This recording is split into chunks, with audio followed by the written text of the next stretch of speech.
इसलिए हमारा सनातन धर्म कहता है शाम के समय पर माताओं को झाड़ू नहीं लगाना चाहिए, शाम के समय पर माताओं को चूड़ी बिछिया नहीं बदलना चाहिए, शाम के समय पर माताओं को मांग में सिंदूरा नहीं भरना चाहिए, शाम के समय पर माताओं को बाल नहीं बांधना चाहिए, शाम के समय पर माताओं को चौखट पर नहीं बैठना चाहिए। उसका कारण क्या है? क्योंकि पार्वती जी ने भगवान भोलेनाथ जी से कहा था कि तुम मुझे रोज शाम के समय प्रदोष काल में भ्रमण के लिए लेकर जाते हो, मेरे लिए आज्ञा क्या है? शंकर भगवान ने कहा सुनो पार्वती, मंदिर के अंदर नंदी रहता है, जाने वाला यात्री जब मंदिर में मेरा दर्शन करने आता है तो नंदी के कानों में कहकर जाता है कि शिव जी को मेरे यहाँ लेकर आना। मैं नंदी के अनुसार उनके घर जाता हूँ, मेरा काम है उनका कल्याण करना और तेरा काम है उनके घर की नारी को अखंड सौभाग्यवती का वर प्रदान करना, ये तेरा। तब पार्वती माता ने कहा अखंड सौभाग्यवती होने का वर मैं तो दे दूंगी, पर उस समय पर माताएं चूड़ी बदल रही होगी, हाथ से चूड़ी निकाल रही होगी तो मैं वर कैसे दे सकती हूँ? मांग भर रही होगी तो मैं वर कैसे दे सकती हूँ? उस समय पर चूड़ी बिछिया बदला जा रहा होगा तो मैं वर कैसे दे सकती हूँ? उस समय पर झाड़ू लग रही होगी तो मैं लक्ष्मी को वहां कैसे भेज सकती हूँ? आप बताओ। तो शंकर भगवान ने कहा प्रदोष का समय एक ऐसा समय होता है, शाम का समय ऐसा होता है जिस समय पर केवल शंकर और पार्वती की आराधना का समय होता है। हम तो कई लोगों से कहते हैं अगर आपके यहाँ संपदा नहीं आ रही है, बहुत मेहनत कर रहे हो, फल नहीं मिल रहा, कहीं नौकरी, कहीं सर्विस या कहीं व्यापार या व्यवसाय में कहीं तकलीफ आ रही है, हम सबसे कहते हैं शाम का समय पकड़ लो, शंकर जी के मंदिर में दिया लगाना प्रारंभ कर दो। शिव मंदिर में अगर दिया नहीं लगा रहे हो तो बेलपत्री के पेड़ के नीचे दिया लगा दो।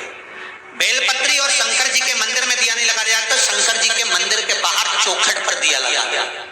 इतना भी नहीं कर सकते तो अपने घर के बाहर अपने द्वार पर दिया लगा दो और शंकर जी के नाम का श्री शिवाय नमस्तुभ्यं बोलकर शंकर भगवान को याद कर कर अपनी कामना कर कर बाबा का स्मरण कर कर पंचाक्षर मंत्र नमः शिवाय, षडाक्षर मंत्र ओम नमः शिवाय, द्वादशाक्षर मंत्र ओम नमो भगवते वासुदेवाय, जो मंत्र तुमको याद है उसका स्मरण कर कर लक्ष्मी हो चाहे नारायण हो चाहे राम हो चाहे कृष्ण हो, स्मरण कर कर शाम के समय बाहर दिया लगा दो, दरवाजे के पास लगा दो, कुछ सुनेगा जरूर, आएगा तो उसका वेलकम जरूर होगा और वो कुछ देकर जरूर जाएगा।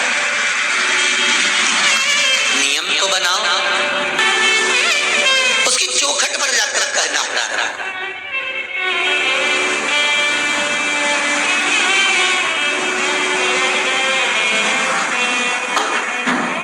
बृहस्पति महाराज ने कहा कि शाम का समय जो प्रदोष का समय होता है उस समय पर इंद्रदेव तुम शंकर जी की आराधना करो। शिव आराधना से शंकर जी जो मार्ग प्रशस्त करेंगे, शिव आराधना से जो शंकर जी कहेंगे वो तुम करना। ठीक है, आराधना करी बाबा भोलेनाथ जी।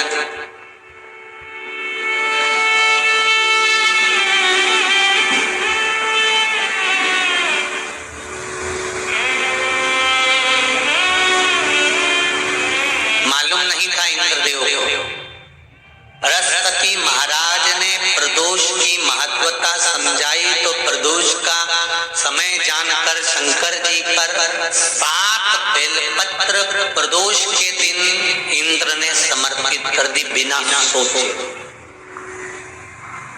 कितनी बेलपत्र? 7। प्रदोष का व्रत करो चाहे ना करो, मंदिर में चढ़ी हुई बेलपत्र को उठा लो,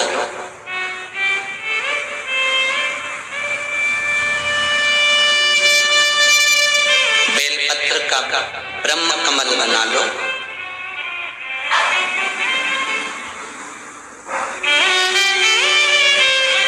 ब्रह्म कमल का मतलब होता है डंडी बीच में रहे, आसपास पत्तियां रहे।